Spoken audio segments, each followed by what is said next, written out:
ಪವಿತ್ರ ಈ ರಂಜಾನ್ ಹಬ್ಬದ ಸಂದರ್ಭದಲ್ಲಿ ದೇವರ ಪ್ರಾರ್ಥನೆಗಾಗಿ ಜಗತ್ತಿನಾದ್ಯಂತ ಈ ಪವಿತ್ರ ದಿವಸದಂದು ಭಗವಂತನ ಸ್ಮರಣೆಯನ್ನು ಮಾಡ್ತಕ್ಕಂಥ ದಿವಸ. ಒಂದು ತಿಂಗಳ ಕಾಲ ಉಪವಾಸ ಮಾಡಿ ದಾನ ಧರ್ಮಾದಿಗಳನ್ನು ಮಾಡಿ ನಿರಂತರವಾಗಿ ಭಗವತ್ ಚಿಂತನೆಯನ್ನು ಮಾಡುವಂಥ ತಿಂಗಳು ಈ ರಂಜಾನ್ ತಿಂಗಳು. ಹಸಿವಿನ ಅರಿವು ಏನು, ಊಟದ ಅರಿವು ಏನು, ಸ್ಥಿತಿವಂತರಾದ ನಾವು ದಾನವನ್ನು ಮಾಡುವಂತಹದ್ದು ಧರ್ಮ ಎಂದು ಸಾರುವುದೇ ರಂಜಾನ್ ಹಬ್ಬದ ವಿಶೇಷತೆ. ಇಲ್ಲಿ ನಮ್ಮ ಬದುಕು 11 ತಿಂಗಳ ಕಾಲ ಯಾವ ರೀತಿಯಾಗಿ ರೂಪಿಸಬೇಕು ಅನ್ನುವಂಥದ್ದು ಒಂದು ಈ ತಿಂಗಳಲ್ಲಿ ನಿರ್ಧಾರ ಮಾಡುವಂಥ ತಿಂಗಳ. ಮೊಹಮ್ಮದ್ ಪೈಗಂಬರ್ ಅವರ 6666 ವಚನಗಳನ್ನು ಪಠಿಸ್ತಕ್ಕಂಥದ್ದು, ಅದರ ಅರ್ಥವನ್ನು ಮಾಡಿಕೊಳ್ತಕ್ಕಂಥದ್ದು ಈ ಸಂದರ್ಭ ವಿಶೇಷವಾದದ್ದು ಅಂತಕ್ಕಂಥದ್ದು. ಎಲ್ಲರೂ ನಮ್ಮ ಹಬ್ಬಕ್ಕಾಗಿ, ನಾವು ಎಲ್ಲರ ಹಬ್ಬಕ್ಕಾಗಿ ಅನ್ನುವುದೇ ಭಾವೈಕ್ಯತೆ, ಅನ್ನುವುದೇ ಭಾರತೀಯ ಸಂಸ್ಕೃತಿ. ನಾವು ಆ ರೀತಿಯಾಗಿ ಸಾಗೋಣ. ಎಲ್ಲರಿಗೂ ಶುಭಾಶಯಗಳು. ಜಾತ್ಯತೀತ ಮನೋಭಾವನೆಯಿಂದ ಬದುಕೋಣ. ಗುರುಮನೆಯಿಂದ ನೆರೆಮನೆ ಶ್ರೇಷ್ಠ ಎಂದು ಸಾಗೋಣ. ಎಲ್ಲರಿಗೂ ಶುಭಾಶಯಗಳು. ಅಭ್ಯರ್ಥಿ ಇಮಿಡಿಯೇಟ್ ಇವತ್ತು ಆಷಾಢ ತಕ್ಷಣ ಅನೌನ್ಸ್ ಆಗುತ್ತೆ. ನಾವು ವಿಚಾರ ಮಾಡಿದಾಗ ಚುನಾವಣೆ ಗೆಲುವು ಖಚಿತ ಅನ್ನಿಸ್ತದೆ. ಅದಕ್ಕೆ ಪೂರ್ವಭಾವಿ ತಯಾರಿಗೆ, ನಾಮನಿರ್ದೇಶನ ಪೂರ್ವಭಾವಿ ತಯಾರಿಗಾಗಿ ನಾವಿವತ್ತು ಎಲ್ಲ ಕಾರ್ಯಕರ್ತರನ್ನು ನಾವು ಕರೆದಿದ್ದೀವಿ. ಆ ಪೂರಕವಾದ ಮೀಟಿಂಗ್ ಇವತ್ತು ಆಗ್ತಾ ಇದೆ.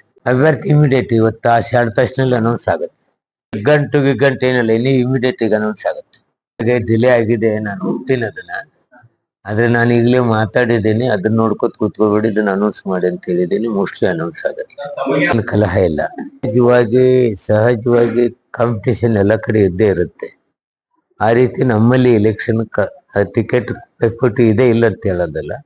ಅದನ್ನು ಮುಖ್ಯಮಂತ್ರಿಗಳು ತಿಳಿಗೊಳಿಸಿದ್ದಾರೆ. ಮುಖ್ಯಮಂತ್ರಿಗಳು ಯಾರಿಗೆ ಹೇಳ್ತಾರೆ, ನಮ್ಮ ಅಧ್ಯಕ್ಷರು ಯಾರಿಗೆ ಹೇಳ್ತಾರೆ, ಅದಕ್ಕೆ AICC ಅವ್ರು ಯಾರು ಹೇಳ್ತಾರೆ ಅದನ್ನ ಒಪ್ಕೋತೀವಿ ಅಂತ ಹೇಳಿ ಬಂದಿದ್ದಾರೆ. ಆ ರೀತಿ ಒಪ್ಕೊಂಡು ಕೆಲಸ ಮಾಡ್ತಾರೆ.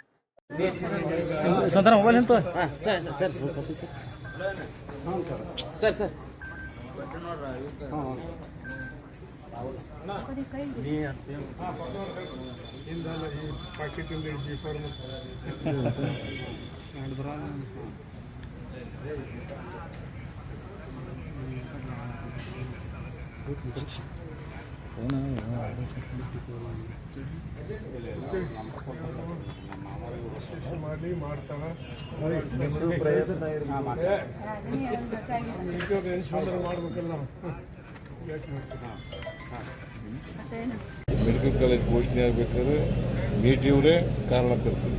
ಅದು ಮೆಡಿಕಲ್ ಕಾಲೇಜು ನಾವು ಯಾಕೆ ಮಾಡಿದೆ ಅಂತಂದರೆ ಹಳ್ಳಿಗಾಡಿನ ಮಕ್ಕಳು ಕೂಡ ವೈದ್ಯರುಗಳಾಗಬೇಕು. ಸಿಟಿಯವರು ಭಾಳ ಮುಖ್ಯವಾಗಿ ಬಡವರ ಮಕ್ಕಳು, ರೈತರ ಮಕ್ಕಳು, ಅವರು ಮೆಡಿಕಲ್ ಡಾಕ್ಟರ್ಗಳಾಗಬೇಕು ಅನ್ನೋ ಕಾರಣಕ್ಕೋಸ್ಕರ ಎಲ್ಲ ಜಿಲ್ಲೆಗಳಲ್ಲೂ ಕೂಡ ಮೆಡಿಕಲ್ ಕಾಲೇಜ್ ಅದು ಬಾಗಲಕೋಟೆಯಲ್ಲೂ ಕೂಡ ಮಾಡಿದ್ದೀವಿ. ಹಾಸ್ಪಿಟ್ಲ್ ಕೂಡ ಯಾಕೆ ಅಂತ ಹಾಸ್ಪಿಟ್ಲ್ ಯಾಕೆ ಮಾಡ್ತಾ ಇದ್ದೀವಿ, ಒಳ್ಳೆ ಗುಣಮಟ್ಟದ ಸೇವೆ ಸಿಗಬೇಕು, ಆರೋಗ್ಯ ಸೇವೆ ಬಡವ್ರಿಗೂ ಸಿಗಬೇಕು. ಬರೀ ಶ್ರೀಮಂತರು ಸಿಕ್ಕಿದ್ರು ಸಾಕು, ಬಡವ್ರಿಗೂ ಸಿಕ್ಕಬೇಕು ಅನ್ನೋ ನಾವು ಮಾಡಿದ್ದೀವಿ. ಸೊ ಅನೇಕ ಅಭಿವೃದ್ಧಿ ಕೆಲಸಗಳನ್ನು ಮಾಡಿದ್ದೀವಿ. ಅನೇಕ ಅಭಿವೃದ್ಧಿ ಕೆಲಸಗಳನ್ನು ಮಾಡಿದ್ದೀವಿ. ಮೇಟಿಯವರು ಯಾವಾಗಲೂ ಕೂಡ ನಾನು ಭೇಟಿ ಮಾಡಿದಾಗ ಬಡವರ ಬಗ್ಗೆ, ದಲಿತರ ಬಗ್ಗೆ, ಹಿಂದುಳಿದವ್ರ ಬಗ್ಗೆ, ಅಲ್ಪಸಂಖ್ಯಾತರ ಬಗ್ಗೆ, ಮಹಿಳೆಯರ ಬಗ್ಗೆ, ಕಾರ್ಮಿಕರ ಬಗ್ಗೆ, ರೈತರ ಬಗ್ಗೆ ಮಾತಾಡ್ತಾ ಇದ್ರು. ಬೇರೆ ಮಾತಾಡ್ತಾರೆ. ಈ ನವನಗರ ಕೂಡ ಅವರೇ MLA ಆಗಿದ್ದರು. ಅವರು ಕೂಡ ನಾವು ಮತ್ತು ಈ ಚುನಾವಣೆ ಇದೆಯಲ್ಲ, ಜನ ನಮ್ಮನ್ನು ಉಮೇಶ್ ಮೇಟಿಯವರನ್ನು ಕೈ ಹಿಡಿತಾರೆ ಅಂತಕ್ಕಂಥ ವಿಶ್ವಾಸ ಇದೆ, ನಂಬಿಕೆ ಇದೆ. 100ಕ್ಕೆ 100 ಉಮೇಶ್ ಮೇಟಿಯವರು ಗೆದ್ದೇ ಗೆಲ್ತಾರೆ ಅಂತಕ್ಕಂಥ